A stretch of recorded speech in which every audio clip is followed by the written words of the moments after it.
On behalf of the entire First Union National Bank family, we are extremely proud to once again sponsor this Gator Highlight video. For many years, First Union has supported the Gators, and it's an association that we're excited about. We applaud the efforts of Coach Steve Spurrier, his entire coaching staff, and of course the players who have established the Gator program as one of the nation's best on a consistent basis. The 1994 season was full of big plays and great moments. Sit back and enjoy these great highlights. This video is made possible by the ongoing production support of Sports Channel.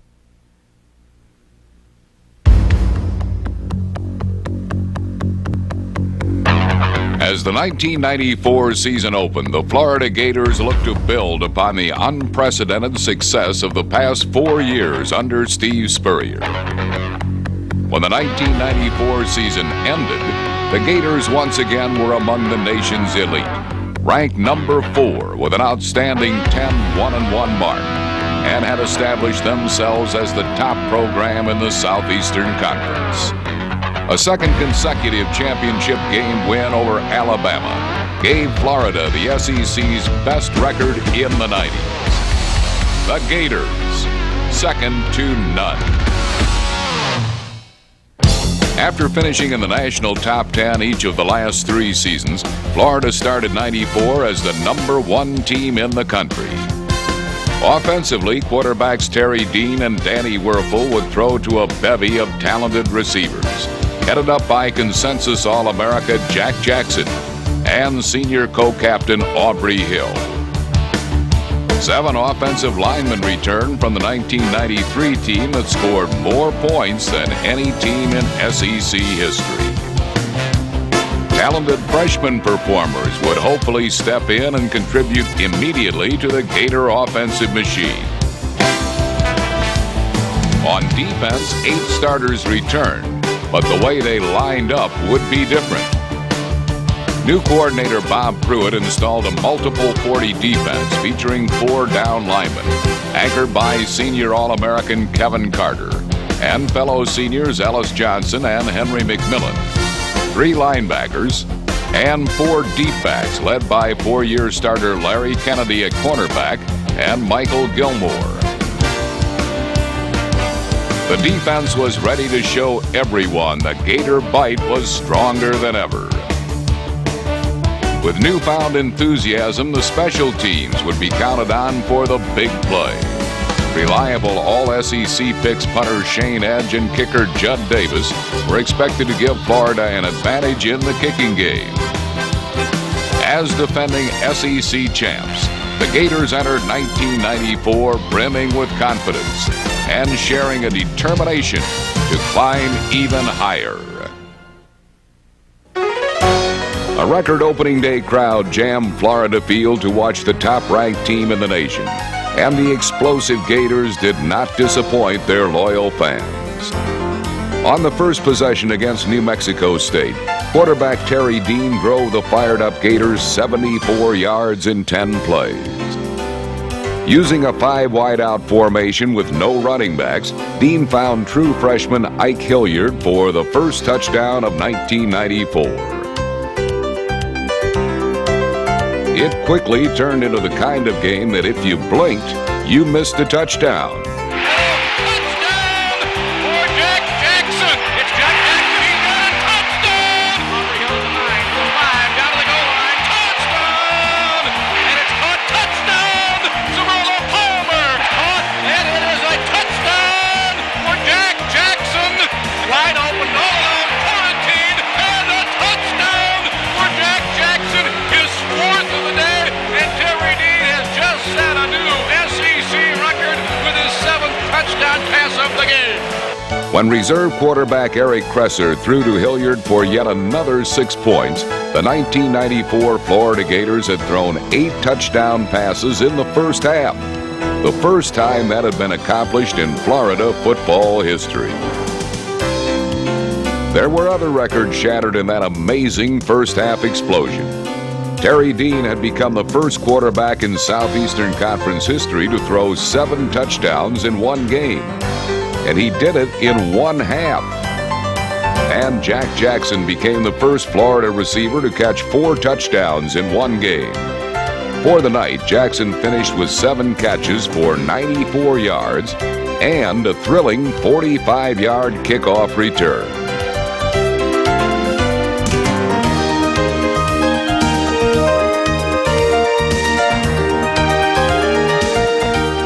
The freshman tandem ran for a combined total of 168 yards, with Fred Taylor picking up a 4th-period touchdown. Florida finished with 618 yards total offense and won by 7 touchdowns. It had been a special night, playing in front of the home fans as the #1 team in the country. And the 70-21 final score showed the nation this Florida team would not be easy to outscore. A year ago, the Kentucky game had been a heart-stopper, but this was 1994, and the Gators had something to prove as they marched 75 yards on their second possession against the Wildcats. Dean's picture-perfect aerial to Aubrey Hill put Florida on top, and the Gators never looked back.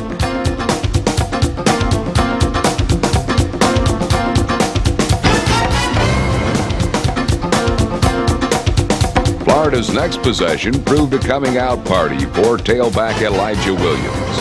The freshman speedster accounted for 49 total yards and found perfect blocking up the middle for Florida's second score. Eli Williams! What a block by Donnie Young on the right side, and it's 13-0. I mean, we're happy when Fred and Eli get all the credit and when Terry or Danny get all the credit because, they've had great protection. They've had great holes to run through. So, we know we're part of it. Whether other people do or not, it doesn't bother us. Williams' freshman partner at tailback, Fred Taylor, rushed for 48 yards to spark the next drive. That ended with Dean's bullet to Aubrey Hill in the back of the end zone. Firing back in the end zone, it's caught, and it is a touchdown for Aubrey One play Hill. into the second period, Florida had 21 points and Kentucky did not have a first down. The Gators' defense was overpowering in the trenches, laying a hammer on every Wildcat thrust. When Kentucky tried to put the ball in the air, Larry Kennedy was there to say no. Interception at the 40-yard line, and he's brought down to the 38-yard line. Larry Kennedy, making his 39th straight start today, has his first interception in 16 games, not since the Florida State game in 1992. And he's one happy Gator with that pickoff there. With Kentucky reeling, the Gator offense poured it on, both on the ground and through the air. Still at the 45, still on his feet at the 40, inside Kentucky territory. He's down to the 35-yard line. Oh, my, what a run by Elijah Williams. It's a quick drop and a throw, and a touchdown. Chris Doring's got a touchdown. Oh, my. Going deep, firing the ball down the field. It is going to be caught, and it is going to be a touchdown. Riedel, Anthony scores. Oh, my. 65-yard bomb. Leading 45-7 early in the second half, Florida's improved special teams showed the headhunter instinct that would make them one of the top special units in college football. McCray picks it up. He's to the 20, the 15, the 10, the 5. He's in. Oh! Xavier McCray scores on special teams touchdown. I tell you what, those 6 points, give McCorkle 4 of them because he put a crushing hit on the return guy and just made him cough the ball up. And he just scooped that ball up and just ran for a nice, beautiful team touchdown. That's great to have special teams touchdown like that. Gator defenders, led by number 36 linebacker Kevin Freeman, enjoyed a field day, limiting Kentucky to only 68 yards on the ground and picking off 3 passes. The Gators had intimidated and tamed the not-so-wild Cats.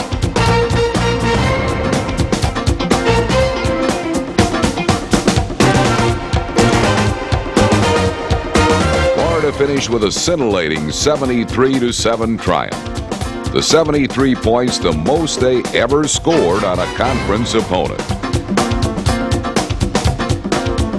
Showing the balance of this whirlwind attack, Florida's 304 yards rushing was the most ever under Steve Spurrier. Each year since 1990, Florida fans have believed they were watching one of the best offenses in SEC history. This one could tap them all. Just ask Kentucky. More than 8,500 Florida fans journeyed to Knoxville for the important early season SEC showdown with Tennessee. A national ESPN television audience watched to see how Terry Dean would throw against the Vols' pass rush, and how defensive coordinator Bob Pruitt's attack force would face up to its first major test of the season. For the first time since 1968, these two SEC powers would play on the newly installed natural grass of Neyland Stadium. On the opening kickoff, the Gators showed how much they liked the natural green. Jack Jackson to the far hash to the 6, coming to the 15, between the hash to the 20, out across the 25, out across the 30. Jack Jackson coming near sideline the 40, he's at the 50, down the near sideline in Tennessee territory, inside the 40, and finally he's run out of bounds at the 34-yard line on an outstanding kickoff return by the Gators' Jack Jackson. While Jackson's 60-yard return did not lead to points, it certainly set the tone for 60 of the most exciting moments of any road trip in Florida football history. 5 minutes into the first quarter, the Gator big guns exploded. Ball down the field, Riedel Anthony, he leaps and he makes the catch at the 33-yard line. Oh my! He just ran a nice post route from the twin receiver side, and the other receiver just ran a hook pattern. He just beat the guy. Flat out beat him. Here's the handoff to Taylor, running straight ahead. He's to the 5, down to around the 2 to the 1. He's in! Touchdown! Taylor made! The Gators had established their big play capability. Now their defense began to establish its big play dominance. Unstopped, the front four charged through ball blockers with senior Kevin Carter leading the stampede. As Tennessee's offense had turned cold, Florida's was just warming up. Elijah Williams took Dean's screen pass to near midfield. One more flick of Dean's arm and the ball spiraled toward Ike Hilliard inside the Volunteer 25. From there, Dean and Jack Jackson combined for 7 more points. Dean's scoring pitch to Jackson, which had followed a Judd Davis field goal, handed Florida a 17-0 advantage. It had also taken the Tennessee crowd right out of the game. Again, with Neyland Stadium stunned, Florida stuffed the Vols' attack. And again, the Gators followed with points. A catch made by Chris Doring. How did he come up with that ball? Dean threaded the needle. Here's the toss back to Williams. He'll waltz to the goal line. Give him 6 on the touchdown Gators.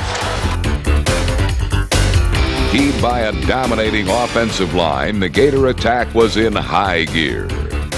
But the most telling play of the first 2 periods could have been this thunderous smash by Lawrence Wright. The Gator sophomore strong safety slammed hard into an unsuspecting ball. And this Florida defense was totally dominating a stunned Tennessee team.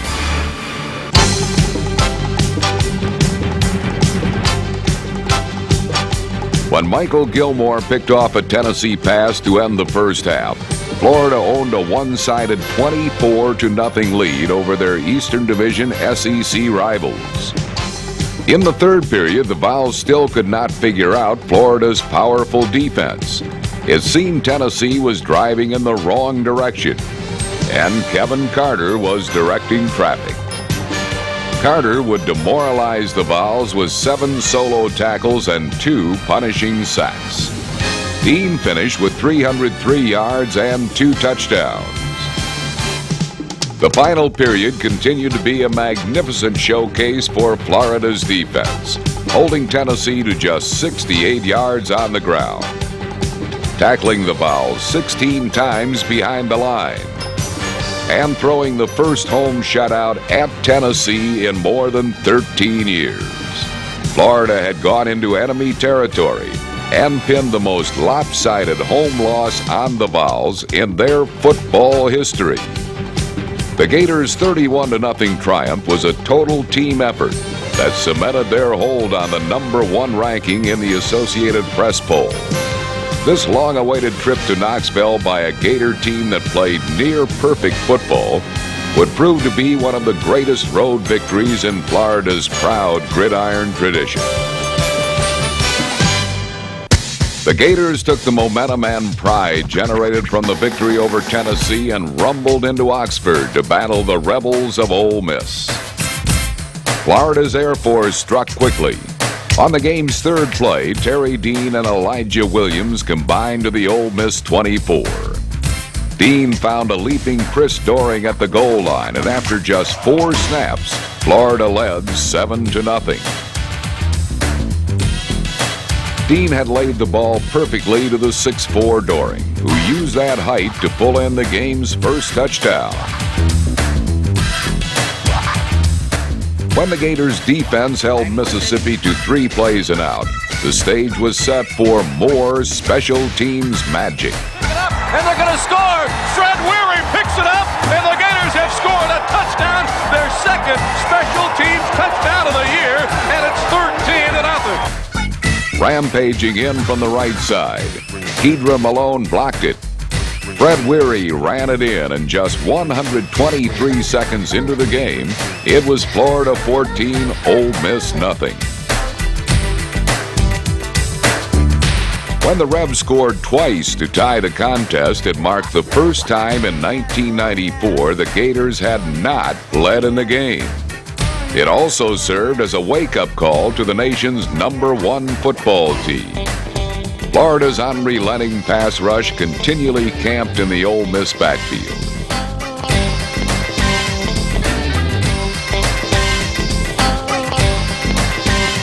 Mississippi's scoring would come to a screeching halt.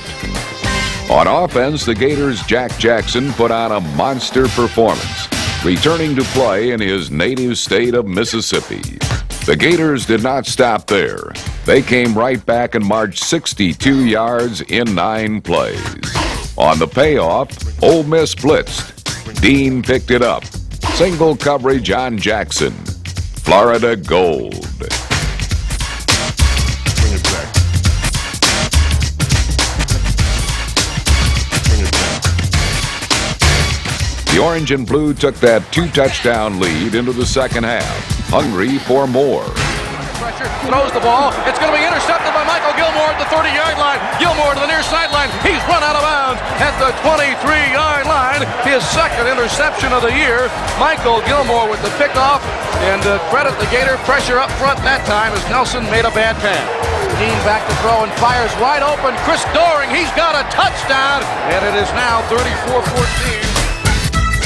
Ellis Johnson and Kevin Carter anchored a ferocious Florida defense that limited Ole Miss to an unbelievable minus 22 yards rushing, a Gator record. Keeping Mississippi out of the end zone in the final 2 periods, Florida's defense had not allowed a point in the second half through 4 games.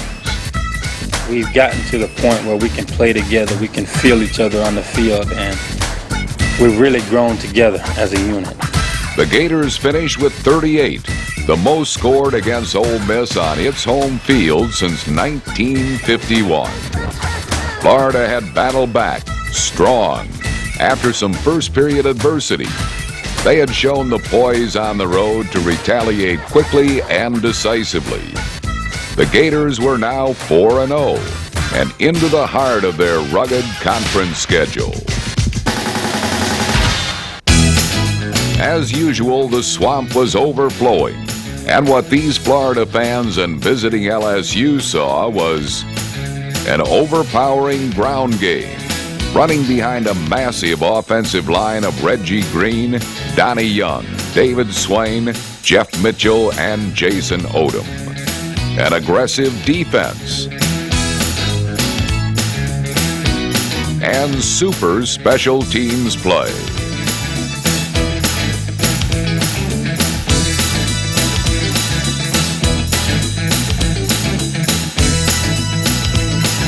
On Florida's second offensive series, Terry Dean and Jack Jackson sliced open the LSU secondary.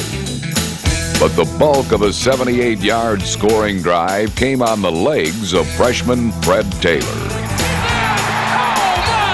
Touchdown! Wow! Florida special teams continued to make life miserable for the visitors from the Bayou. When Sam McCorkle leaped in to smother a Tiger punt and Anthony Riggins chased it down, the Gators were just one pass away from 7 more points.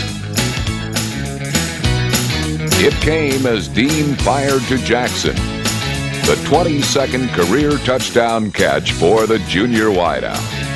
And just 2 minutes later, that opportunistic Florida defense put this game in the bag. Reception for Anthony out at the 40. He's in midfield of 50. He cuts back at the 40. He's to the 30. He's to the 20.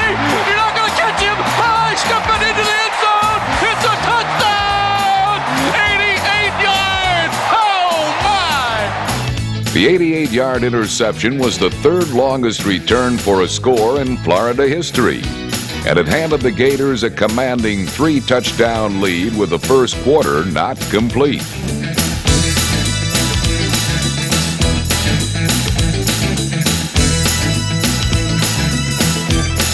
With Elijah Williams sidelined by injury earlier in the game, Fred Taylor showed his versatility, accounting for 184 yards as a receiver and runner.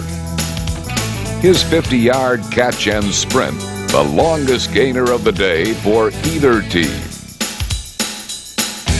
By the time Dean scrambled in from the shotgun formation late in the second quarter, Florida had already scored 29 points. The Tigers seemed helpless in the hands of college football's top-ranked team. The final 30 minutes belonged to a Gator defense that limited LSU to just 51 yards on the ground. Nickelbacker Ben Hanks roared through untouched to drop the quarterback, and Kevin Carter continued to be a wall of strength inside. The Gators finished with 408 yards of total offense and a 42-18 victory over LSU. Florida was now 31-5 in SEC competition since Steve Spurrier became head coach in 1990, the best record of any team in the conference over that period.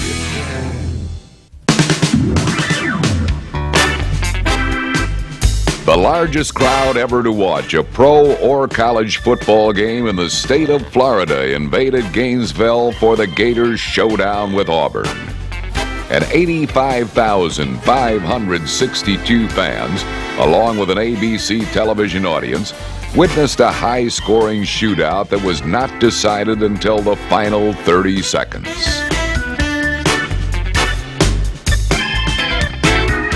With two of college football's traditional powerhouses matching each other stride for stride, the first half turned into an all-out aerial war. Terry Dean threw for 126 yards, while Jack Jackson scored a pair of Gator touchdowns. With Elijah Williams still out with an injury, the running chores continued to fall on the shoulders of Fred Taylor. The Gators and Auburn battled on fairly even terms in the first two periods, but 4 Florida turnovers put the Gators at a distinct disadvantage. In an attempt to change the pace of the Florida attack, Spurrier inserted Danny Werfel at quarterback. On the sophomore's first drive, he took the orange and blue 74 yards to the end zone. When Riedel Anthony ran under a Werfel 26-yard strike, Florida trailed Auburn by just 2 points, and the stage was set for a fourth period that caused some hearts to skip a beat and featured 4 lead changes. Early in the quarter, Werfel piloted his team 69 yards in 2.5 minutes. That's right, Hilliard. He's got a first down. He's across the 50-yard line. He's hit late out of bounds. And a flag Werfel rolling right and throwing it out here wide right. He's got a receiver, Aubrey Hill, who turns upfield, has a first down, inside the 20, Aubrey Hill to the 16-yard line. Full dropping back, looking to throw and fires. He's got a receiver at the 15-yard line. It's going to be down to Ike Hilliard to the goal line. He's in! Touchdown! Oh my! Ike Hilliard scored! And the Gators have taken the lead! It's a great feeling to be back there, have confidence in the receivers, the linemen, the running backs, and we just know if you get them the ball, great things can happen, and it's just real exciting to be a part of that. On the next series, Auburn reclaimed the lead, and again Werfel had to fire up another dramatic comeback. Jackson, he tries to make the catch, and does! Oh my! Full short drop, looking to throw, and firing for Jackson. He's quarantined, he's there! He's there! Again, the Gators go in front. Amazingly, Florida had stormed ahead for the third time in the game. But with 30 seconds showing on the clock, the Tigers scored to pull out an exhausting 36-33 victory. Stung by turnovers and hampered by injuries, Florida had seen triumph snatched from their grasp in those final frustrating seconds. Their chance to put the setback behind them would come in 2 weeks. Georgia was heading for Gainesville. For the first time since 1931, the Georgia Bulldogs visited the Swamp.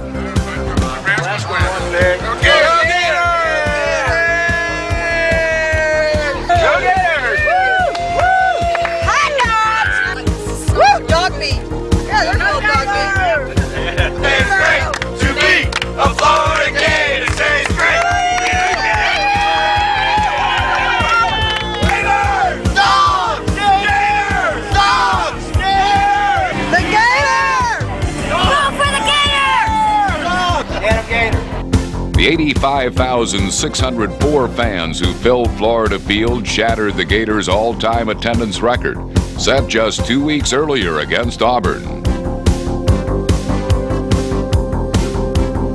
Before many had a chance to sit down, Florida took the opening kickoff, returned it 40 yards, and never let Georgia recover. Making his first start of the season, Danny Werfel immediately began to pick apart the Georgia secondary. Elijah Williams' catch set the Gators up at the 15, where Werfel zipped a perfect pass to Chris Doring for touchdown number 1. The sophomore quarterback had taken the Gators 60 yards on 9 plays, and a packed Florida field was at its roaring best. On the next series, Werfel started at his own 31, and again methodically marched his team into the end zone. Given time by his line, Werfel led Doring perfectly to the corner, and the scoreboard read Florida 14, Georgia nothing, not even a first down. In the second period, Werfel continued to call Doring's number, and the Gators drove into field goal range. Judd Davis, who had not missed a field goal or an extra point all season, remained perfect. Then, with Florida fans enjoying every moment, a series of plays ensued that made Florida football history. 3 consecutive defensive touchdowns. The first came late in the second period. Throws and fires and has a receiver, Bowie, who catches it, drops the ball. Gators are going to pick it up. Michael Gilmore at the 50. He'll go all the way. He's to the 30. He's to the 20. Now stopping at the 15, crossing at the 10, to the 5. He'll score. It's a touchdown as Michael Gilmore picked up a ball that was dropped at the 40-yard line and took it 60 yards. Another look shows how Hank stripped the ball, the key to the long touchdown. On the next series, an even more astonishing pick and run. Zier in the shotgun, steps up, now throws and fires. The ball is tipped, it's intercepted. Darren Hambrick, a tip ball and a catch at the 25. Hambrick still on his feet to the 30. He's coming to the near sideline, the 35. He's to the 40. He's to the 50. He's in Georgia territory. He's to the 35, the 30. Still on his feet. He's down the sideline. He's going to score. Oh my! Oh, what a run by Darren Hambrick. Hambone gets a touchdown. 78 yards. Oh my! Sophomore Darren Hambrick picked off the tip pass and somehow avoided and outran just about the entire Georgia team for one of the most exciting touchdowns in Gator history.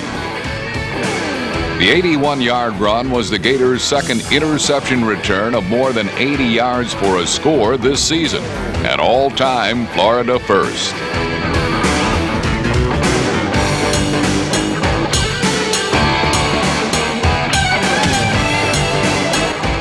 In the second half, the festival of turnovers continued. Sophomore linebacker James Bates grabbed an Eric Zier pass and took off for the end zone. Bates' touchdown gave the Gator defense an unprecedented third touchdown of the night. But these defenders did more than just outscore Georgia. Behind the bull-like rushes of Kevin Carter and Ellis Johnson, Florida punished the Dogs, limiting them to just 31 net yards rushing and no touchdowns through the air. The first time in 17 consecutive games, Eric Zier has not thrown a scoring pass. When Dexter Daniels pulled in Florida's fourth pass interception of the game, the Dogs were dead.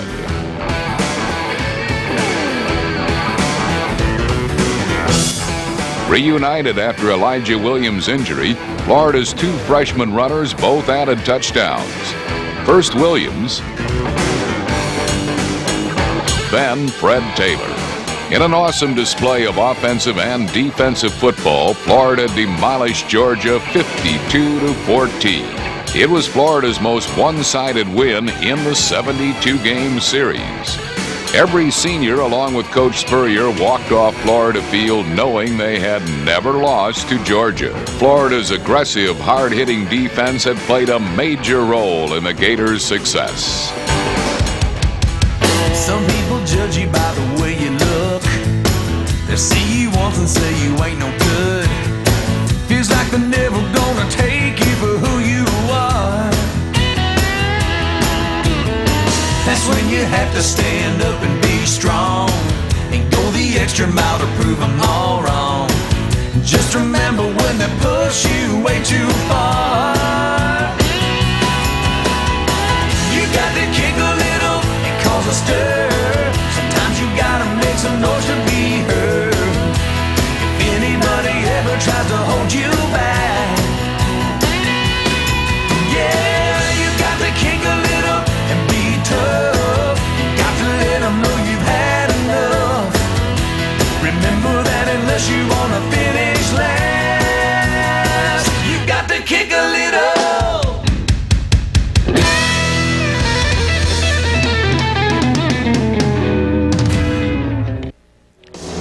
Taking a break from conference play, Florida showed Southern Mississippi some good old-fashioned Gator defense.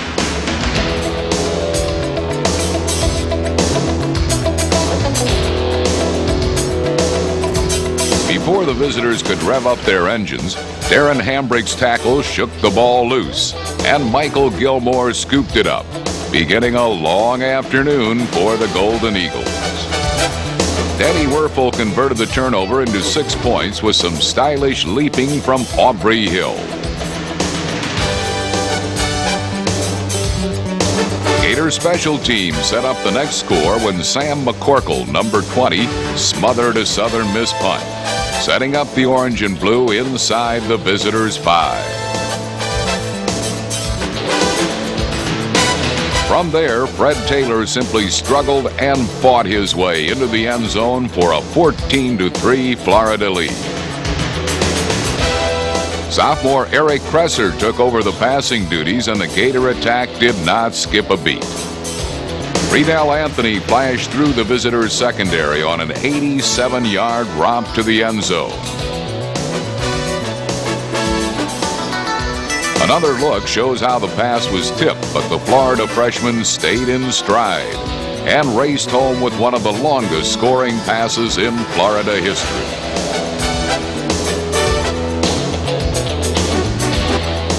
The remainder of the first half belonged to Kresser and his hot targets.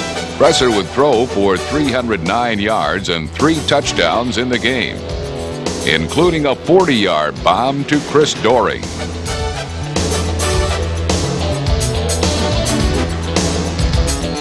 The Gators stayed hot in the second half. The defense was a brick wall, and the offense continued to fly. Deep ball down the field in the end zone. It's a touchdown! Aubrey Hill under pressure, fires, and it's picked up. It is intercepted by Anthony Lott. Firing over the middle. Jack Jackson again. He's got it inside the 10. Werfel going to try a quarterback sneak, puts that ball across the goal line, and he's in for the touchdown. And it'll be picked up by Michael Gilmore. Gilmore to the 20, Gilmore to the 30, down the sideline to 40. For the defense, the offense, and the special teams, it had been a game of total Gator dominance. Florida recorded its 7th triumph of 1994, 55-7, and prepared to return to SEC play. Another sellout crowd filled the Swamp to watch Florida clinch its 3rd consecutive SEC Eastern Division title. On their second possession of the game, the Danny Werfel-led Gators attacked the Gamecock secondary throughout a 77-yard drive. After Fred Taylor's over-the-shoulder catch, Werfel flipped a pass to Chris Doring that moved the Gators to the visitors' 26. Werfel to Ike Hilliard carried the UF offense inside the Gamecock 10, where Riedel Anthony and Werfel paired up for Florida's first touchdown of the day. That tied the score at 7, and midway through the second period, the Gators surged ahead to stay. Firing, it's left side, it's a catch made by Aubrey Hill, and a spin inside the 40. What a move! Inside the 35, he's to the 31-yard line. Werfel looks to throw, has Hill at the 16, to the 10, inside the 10, dragging 3 Gamecock players. Aubrey Hill is down to the 4-yard line. It is first and goal on a 32-yard throw. Werfel to Hill. Second and goal, 4-yard line. There's a short drop of the throw. Jackson, he's got it. It's a touchdown! Jack Jackson! And the Gators have taken the lead. When South Carolina tried to mount a comeback, the Gators' pass rush silenced them. Florida special teams would play a major role in the triumph. Sarola Palmer returned a Gamecock punt to the visitors' 35. And that set the stage for a vintage encore performance of the Jack Attack. 4-yard line, left dash, a short drop. Werfel throws to Jackson. Jackson 15, Jackson 10, left sideline 5. He leaps to the goal line. He's in! Touchdown! Jack Jackson! Jackson's 2 touchdown catches gave him Florida's career record with 26, just 3 short of the all-time Southeast Conference mark.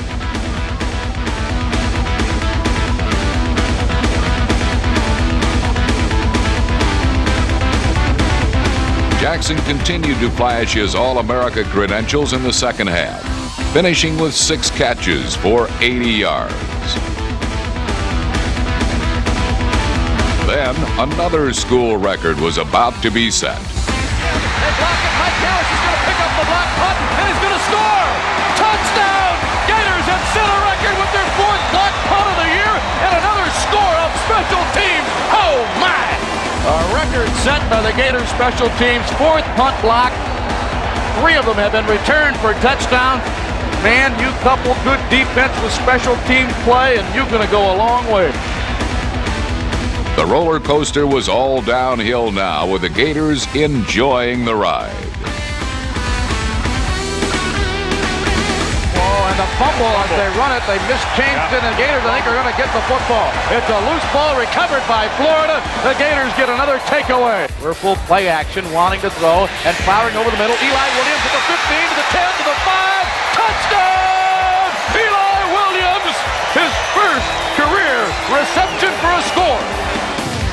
Werfel finished with 357 passing yards and 4 touchdowns, while UF racked up a total offense of 521 yards. Said Steve Spurrier in tribute to his core of pass catchers, "Our receivers simply caught everything in sight." With a 48-17 victory, Florida for the 3rd year in a row would play in the SEC championship game. With a win in the Florida Field finale, the Gators sport an impressive 5-year home record of 29-2 under Steve Spurrier. The Gators exhibited the dangerous balance of their high-scoring offense at Vanderbilt. Mixing the pass and the run, Florida opened the game hitting on all cylinders. Firing for Jackson. He's all alone. He's quarantined. Touchdown for Jack Jackson. Jackson's touchdown was his UF record-setting 13th of the season, breaking the old mark set by Carlos Alvarez in 1969. In the first half, the Gators highlighted the talents of tailbacks Elijah Williams and Fred Taylor and pounded the ball right at the Commodores. Florida would finish the game with 229 yards on the ground. He'll score. Touchdown! Taylor made! Leading 17-7 at the half, the Gators continued to rely on their running game in the third period. Taylor carried 7 times in a 64-yard drive. There's the handoff to Taylor. First down inside the 10, inside the 5, down to the goal line. He's in! Touchdown! Fred Taylor! From there, Florida's defense smothered the Commodores with interior linemen Ellis Johnson, Mark Campbell, and Henry McMillan all flexing their muscles. Florida's defense shut down Vanderbilt with just a single touchdown. Behind bruising blocking by the Gator offensive line, the ground game got a good workout.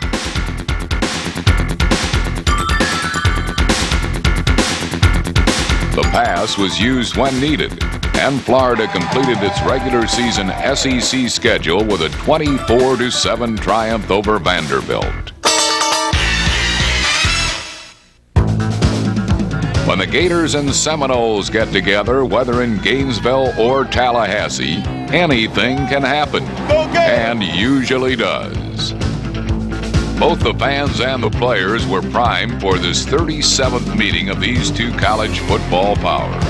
Bring it on! Let's go! We love it! Ain't nothing but to bring the football, bird. This game would be like a doubleheader, with each side winning one game. The Gators' offense came out flying. Dropping back and throwing over the middle. Aubrey Hill's wide open to the 35. He's to the 25. Coming to the near sideline. The 10. The 5. It's a touchdown! Aubrey Hill. He was all alone. He was quarantined. It was Werfel's 14th touchdown pass of the year and 36th of his career, tying him for 4th on Florida's all-time list with Steve Spurrier.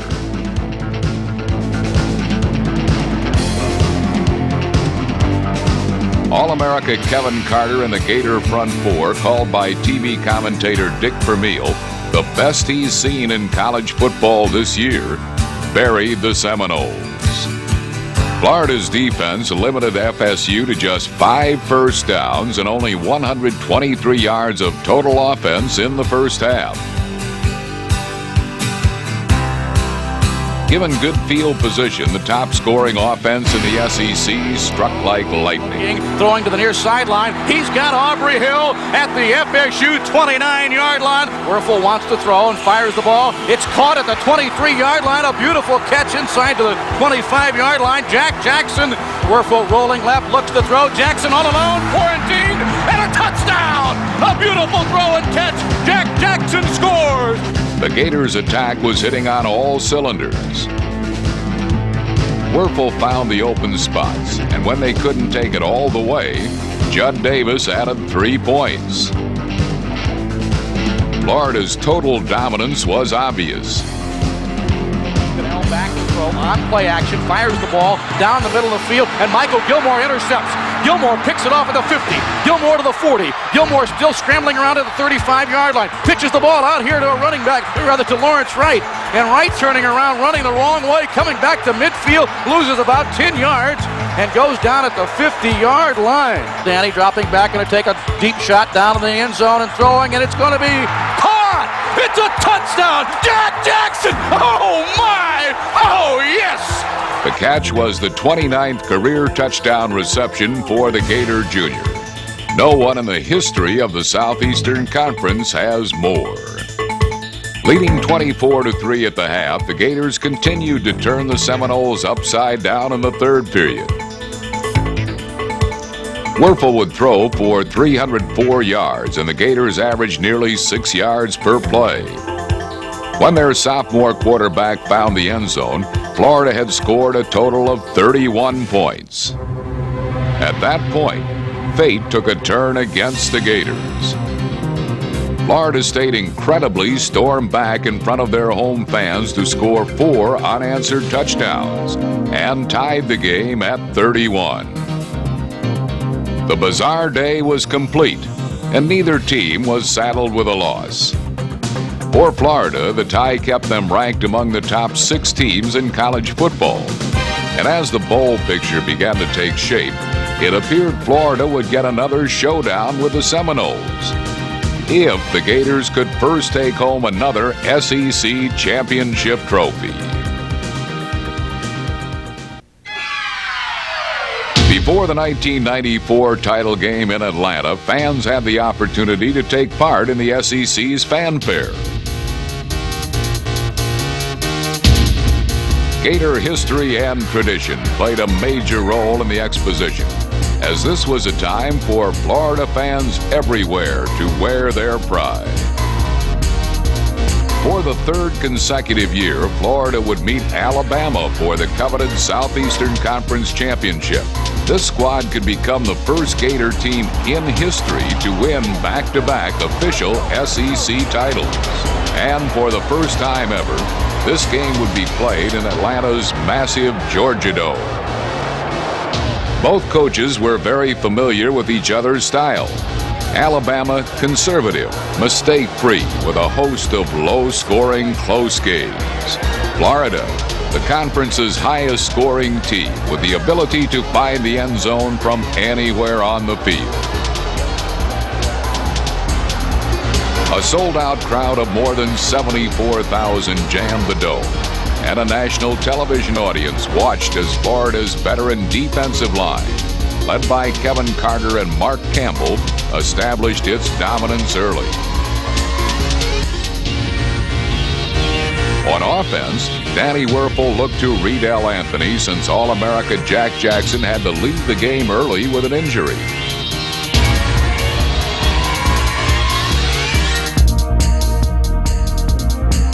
When Werfel hurled a perfectly thrown bomb to Anthony, Florida matched a first-quarter Alabama touchdown.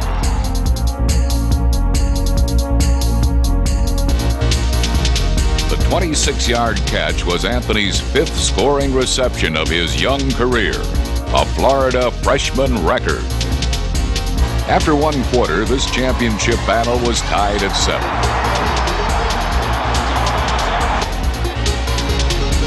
Werfel's passing then moved the Gators into position for a 42-yard Judd Davis field goal. With the successful kick, Davis had a career total of 223 points, topping Emmitt Smith as the Gators' all-time leading scorer. The Tide added a field goal of their own, and the game was tied 10-10 midway through the second period. From there on, Florida's defense did not allow another touchdown. They would intercept Alabama's Jay Barker twice. He had been intercepted only 5 times in all of his 11 previous games. They sacked Barker 5 times. Kevin Carter got in his licks, and game MVP Ellis Johnson dropped Barker twice. Barker completed only 10 passes, and no Alabama back was able to reach the 100-yard mark on this aggressive Gator defense. Florida special teams added to their school record with a 5th blocked punt of the season.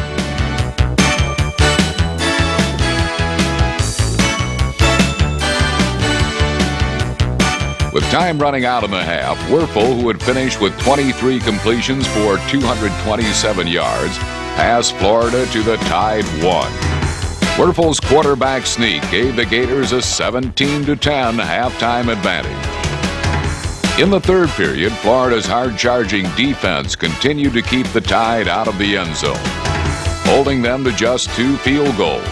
With Florida on top by a point and 9 minutes to play, Alabama got 7 on a 23-yard interception return. The Tide took a 23-17 lead. Pressure mounted on the Gators, but they coolly regrouped and began a clutch 80-yard drive with one big play after another. Sophomore Eric Kresser surprised the Tide, coming off the bench to toss a perfect spiral to Ike Hilliard. Werfel returned to the game on the next play and added more precious yards as he bounced off a Tide tackler and kept the drive alive. Then, at just the right moment, Steve Spurrier pulled a surprise from the playbook. Werfel threw a lateral to Chris Dory, who then pitched over the stunned Tide defenders to Aubrey Hill. It worked to perfection, setting the Gators up at the Tide 2. Werfel audible and hit Doring in the end zone. Florida had stormed back to tie Alabama. When Judd Davis kicked his 65th consecutive extra point of 94, Florida was a step closer to another title. The Gators led previously unbeaten Alabama 24-23. Once again, Florida's defense asserted itself and preserved the hard-fought triumph. As they had all game, Alabama found it difficult to get anything going against the Gator defenders. Eddie Lake's tipped interception wiped out any hopes the Tide had of erasing Florida's margin. When it was over, Florida had won its second consecutive SEC championship and third in the past 4 years. Their 24-23 victory gives the Gators a 10-1-1 record for the season, the school's all-time best record after 12 games. Florida would advance to a ranking among the top 5 teams in college football and would gain a repeat berth in the Sugar Bowl as SEC champion.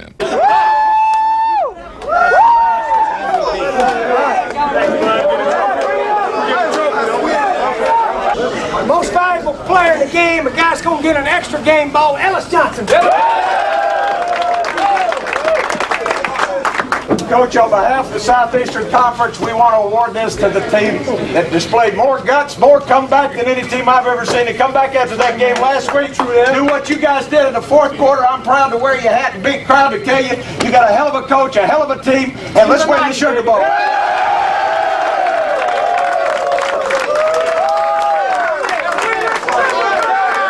How many guys like New Orleans?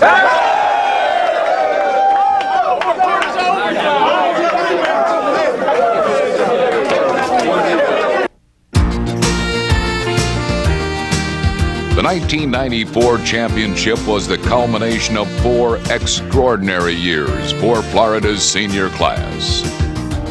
These super seniors played on 3 SEC title teams, the only 3 ever won by the Gators. They gained more conference victories than any senior class in school history, and their 40 overall wins are the most posted by any senior class ever. So consistent were these seniors that they became the only Florida team to win 10 or more games in a season. They did it 3 different times. They appeared in 3 Sugar Bowls and were ranked in the AP Top 10 for 34 consecutive weeks as they concluded their Florida careers. With the Super Seniors leading the way, Florida's 1994 achievements made this a team for the ages. These Gators were second to none.